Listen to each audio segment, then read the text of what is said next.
Pravara's wife. In Kashmir, there once was a rich and noble youth called Pravara. He started on a pilgrimage to see the world. Unfortunately, one day he fell into the hands of robbers who robbed him even of his clothes. Dressing himself in the discarded clothes of the robbers, Pravara walked many days without food or sleep, and at last he reached a strange city. In the night, Pravara was too proud to beg for food or shelter.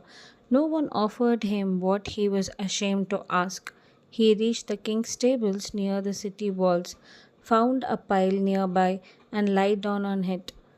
At once he was overcome with sleep. King Jayasena ruled the city. He had a charming and intelligent daughter called Kanchanavalli. On her attaining womanhood, the king stopped her studies and fixed her marriage. The princess was not in favor of this marriage. She had always wanted to marry who was her match in all respects.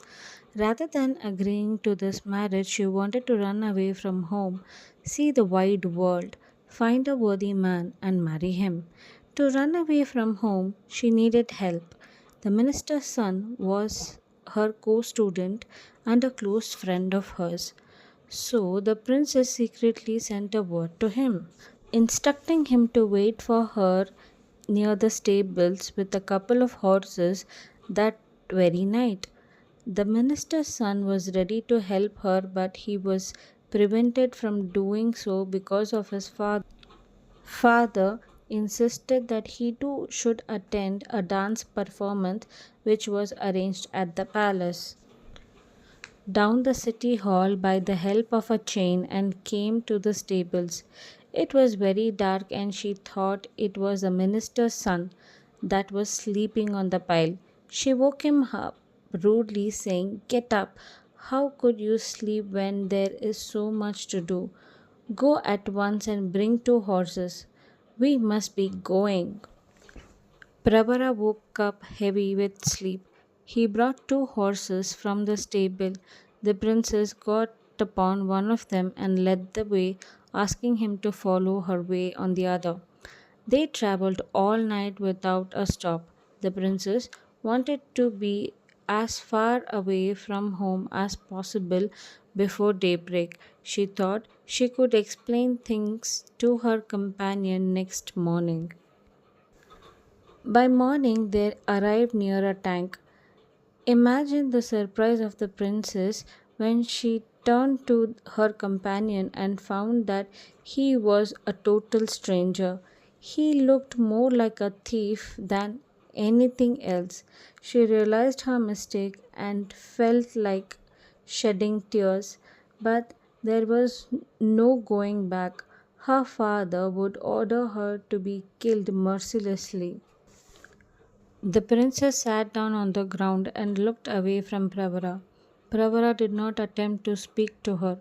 He broke a couple of twigs from the trees and threw one of them before her so that she could brush her teeth. In silence, they finished their ablutions, mounted their horse, and rode on till they came to a river.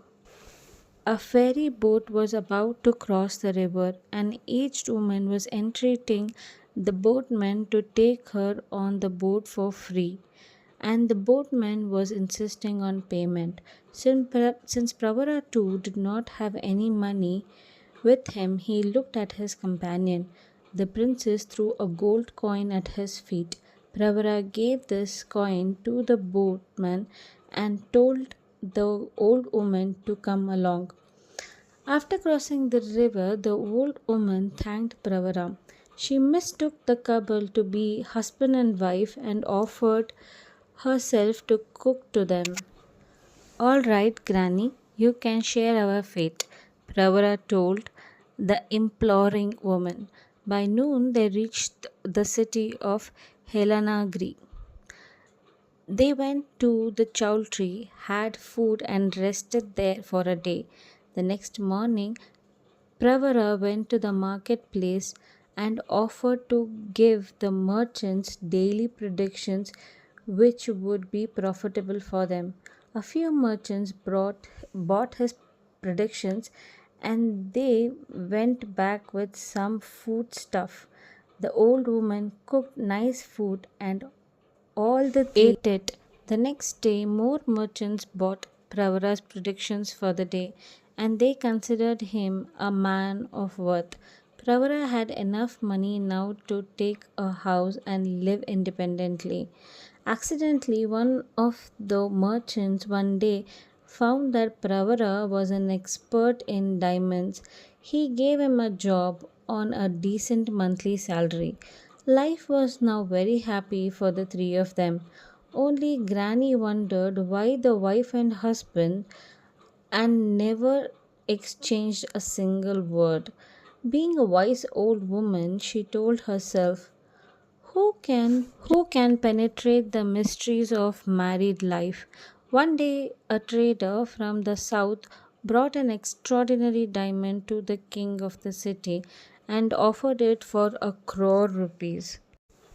The king desired to possess this beautiful gem, but he wanted to have an opinion of experts before paying such a huge price. So the diamond merchant of the place were called to the palace. They saw the diamond by turning and estimating its price from 75 lakhs to 2 crores. When it was Pravara's turn, he too examined the gem carefully and said, "This diamond is worth exactly 1 rupee." Of course, this is the charge for cutting it. As far as the material, it is utterly worthless. It was terrible slap in the face of the trader from the south.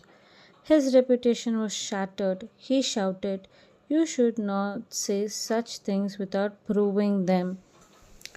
To prove what he said, Pravara dashed the diamond against an iron plate and it was shattered into 1,000 bits.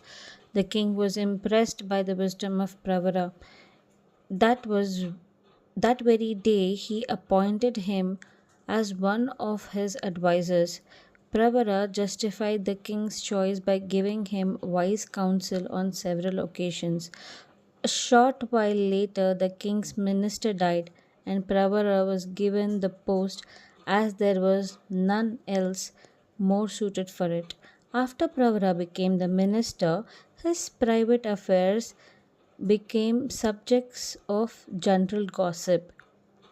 One day, the royal washerwoman told the queen that the minister's wife was uncommonly beautiful. The queen, in her turn, told this to the king.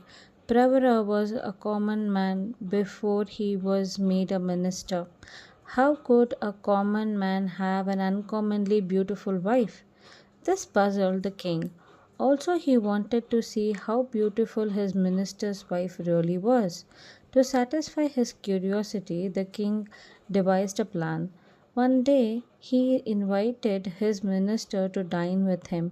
The queen herself was made to prepare the food and serve it. Pravara understood the king's intention. He must do to the king what the king did to him. He could invite the king for dinner, but how could he ask a stranger lady to prepare food and attend upon his guest?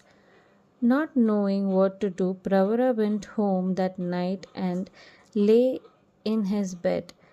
When Granny told him to come for food, he said, "I am not hungry." The princess guessed that something was troubling Pravara and that it concerned herself.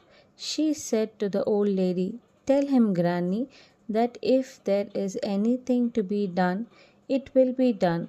Why should he go without food and worry himself?" Hearing these words, Pravara was greatly relieved. He sat before his meal and said, "Granny, today the king gave me a dinner. It was prepared and served by the queen herself. Is it not proper that we return the king's hospitality?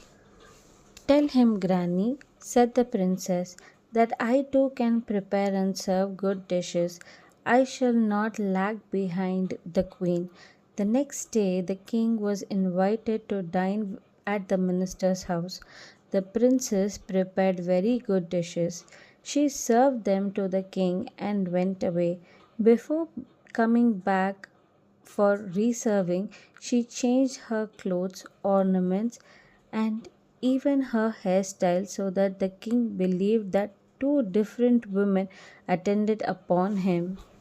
The king went home and told his wife, "Our minister has two wives. Both are such beauties." The queen had a great desire to see them, so she suggested the king, "Let us invite our minister and his wife to accompany us that day to the sea. They too can take part in the ceremony of bathing couples, Arunodaya." Accordingly, the king extended an invitation to his minister to accompany him to the sea with his wives on the Arunodaya day. Pravara was now in a worse plight than before. Preparing and serving food to the guest was one thing, and taking part in a ceremony of bathing couples was another. How could he make such a request to a lady who was not his lawful wife? Pravara came home and lied down, tormented by his problems. When the old lady came and called him to eat, he replied that he was not hungry. The princess asked, "Ask him, Granny, how it is that he loses his appetite so frequently. Does he not know that those who help him once can help him again if necessary? He who protects can order too. Is it not so?" Pravara stopped worrying and sat before his meal. He told Granny about the king's invitation.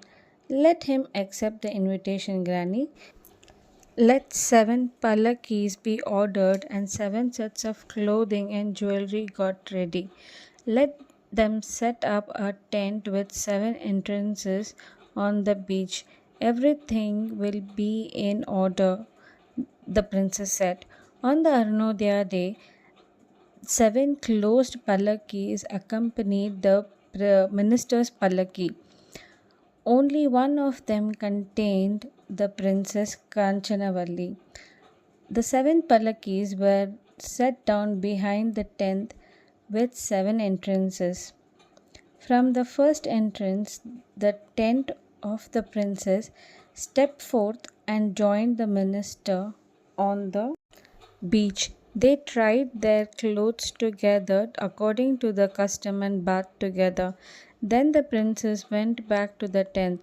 Soon she came out of the second entrance dressed and looked like a different person and repeated the ceremony with the minister. She did this 7 times. The king and queen, who were watching this, thought that 7 different ladies came out of the tent and bathed with the minister. Each one of them was great beauty. The next day, the queen sent the 7 sets of gifts for 7 wives of the minister through her maid and instructed her to find out the names of all 7 ladies. The maid arrived at the minister's house and requested for an interview with the minister's wife. On instructions from the princess, the granny made the queen's maid and said, "I am afraid the queen made a mistake. The minister has 8 wives. One of them could not go to the sea because she was unwell. Their names are same as those of the 8 wives of Lord Krishna.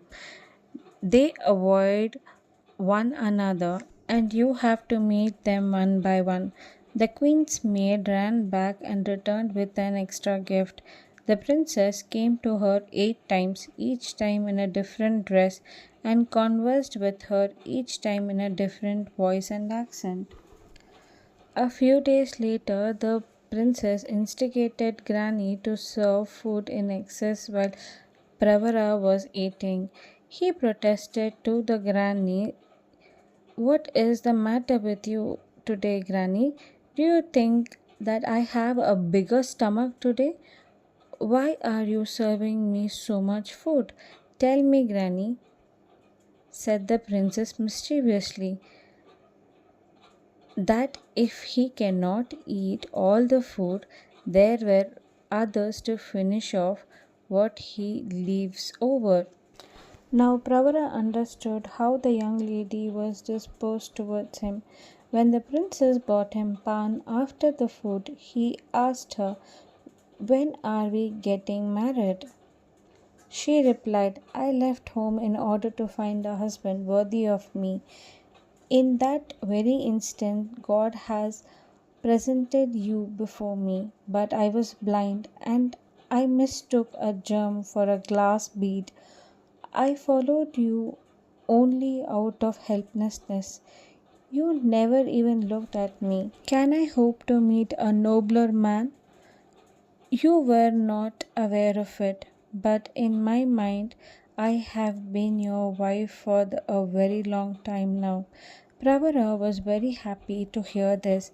He took the first opportunity to inform the king about his coming marriage. The king heard to the full story of Pravara's wife with unconcealed wonder and at last exclaimed, "What an extraordinary woman!" Thank you for hearing. Please subscribe for more stories.